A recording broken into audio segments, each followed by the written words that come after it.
请掌声来欢迎的是美国前国务卿 ，Ladies and gentlemen, please welcome Mr. Mike Pompeo, His Excellency, former U.S. Secretary of State, joining us. Mr. Pompeo, welcome, welcome, Mr. Pompeo. Thank you for coming to Taiwan. Taiwan loves you. Welcome.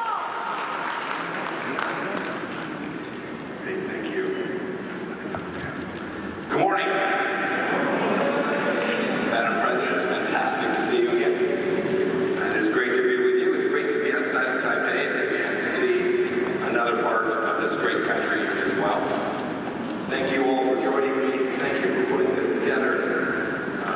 What a lovely gathering. What an important time, too, to talk about how we can collectively deliver for our two countries. And that's where I want to spend my time. We all know the geopolitical realities of the world. I don't need to tell them to you. You all live them. You live these challenges. You confront them with great honor. I have three ideas for you today. The first is this. We should never let the Chinese Communist Party or its sympathizers forget who the white hat is here, who the good guys are, who the decent people are, who the lovely people are, who the people are that respect basic human rights and private property, and who are trying nothing more than to make their nation better and their people better, and who threaten no one. We had a visit to this place by our Speaker of the House, and we saw people talk about how this was provocative. We've seen your president and others in your country here in Taiwan talk about basic rights to defend their own sovereignty and make decisions for themselves.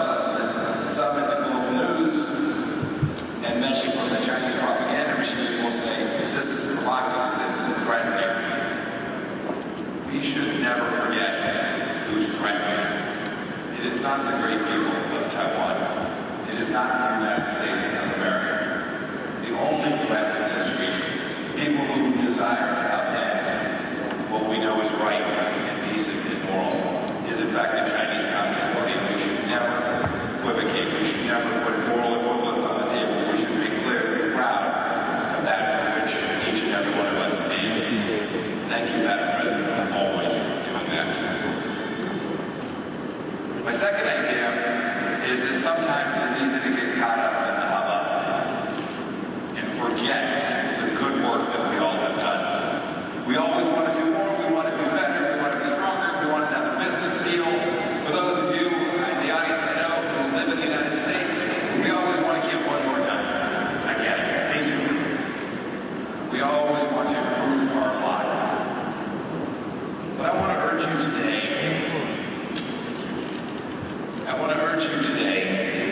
to use a term that I used when I came to the State Department. It was a term that I don't know how well it translates, but it's this idea of swagger. Swagger is about pride and humility and possessing both.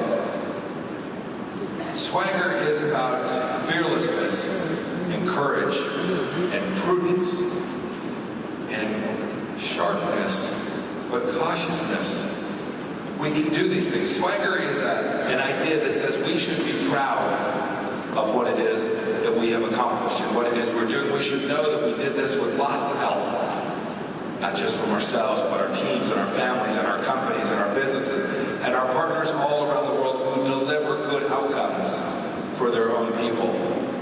But we should never forget to take just a moment to have that swagger, to be proud of what it is we've all accomplished together.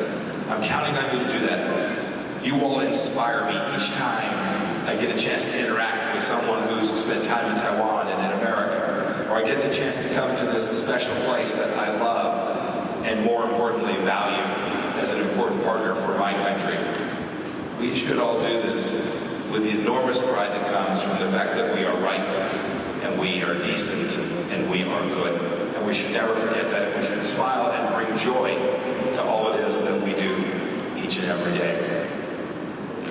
The last thought is that there are many elements that will convince the Chinese Communist Party that today's situation, in fact, reflects the reality of Taiwan as this important place that is different and separate and independent from that China.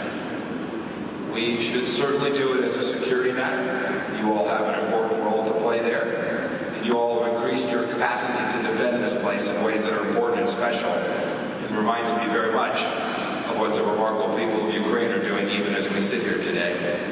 You understand how important it is to get this piece of it right. And you should know you have great partners. In America, for sure, this is not partisan. It is Republican.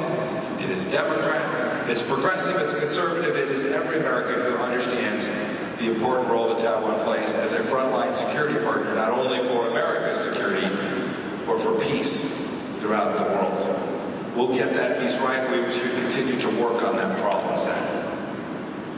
But more importantly, and what you all have gathered here today to work on, is to build out commercial relationships, to increase prosperity for each of our two peoples, and for peoples around the world. So much of American policy, for the past decades, has encouraged American business to invest inside of China, to invest alongside the Chinese Communist Party. It was American policy for decades. It's no longer the case. And I think each of you in this audience today who are business leaders and who are thinking about how to grow your business, to expand opportunity for your own company, to take care of your employees, to take care of your families, to take care of your towns, your communities, wherever they are, in the United States or here in Taiwan. We should all understand the risk associated with working alongside the Chinese Communist Party. I get it. It's a big market. Everybody wants to chase 1.4 billion people inside of China, a place to sell your goods. I wish it wasn't so simple. I wish it was the case today, and I pray that someday it shall be, that those people inside of China who are desirous of nothing more than every human being to be free and have liberty, to have choices. I hope those people get that choice. But today, the Chinese Communist Party wants to change the way you live here. They want to change the way that people all throughout Southeast Asia live. They want to change the way that people inside of my country live. To prevent that, to decrease the likelihood that they should ever come, it is imperative that those who have capital, those who are out taking risks in the commercial marketplace, are doing the right thing and reevaluating their commitments inside of that place. We don't need it. We can do it together. We collectively have the capacity, the human capital, the technology, the chutzpah, the wherewithal, the enormous goodwill amongst freedom-loving peoples to deliver great outcomes.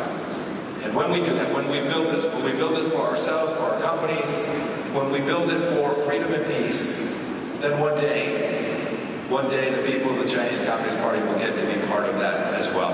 I pray that that day is soon. I know that the work that we can collectively do together will hasten it.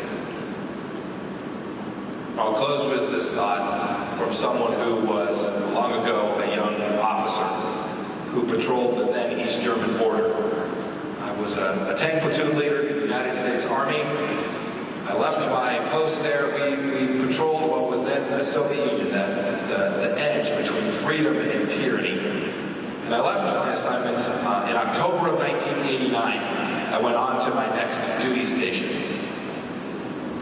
2 weeks after I left, 2 weeks, just 14 days after I left, freedom was across Europe. The wall had come down. It was remarkable. It changed the lives of millions of people all across Europe who now had the chance to make lives better for their own families. The tyranny that had been the Stasi, the tyranny that had been the Soviet Union was no longer upon them and no longer had their jackboot on the throat of those great people. I tell that story because when I left, no one thought that that day was coming anytime soon. No one anticipated that in just a handful of days that the world would change. It did. It changed in that moment, unexpectedly. It changed because of all the work that had gone before it. All the great work, the efforts that we had all made towards expanding freedom everywhere we went. I'm convinced the same thing will happen inside of China as well, that one day it will come, that we will not anticipate it, we will not predict it,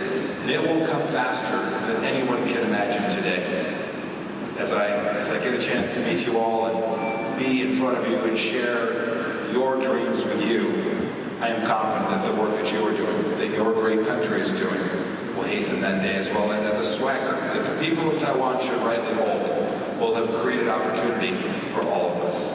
Thank you, God bless you, and have a wonderful rest of your day. Thank you. Thank you so much to Mr. Mike Pompeo.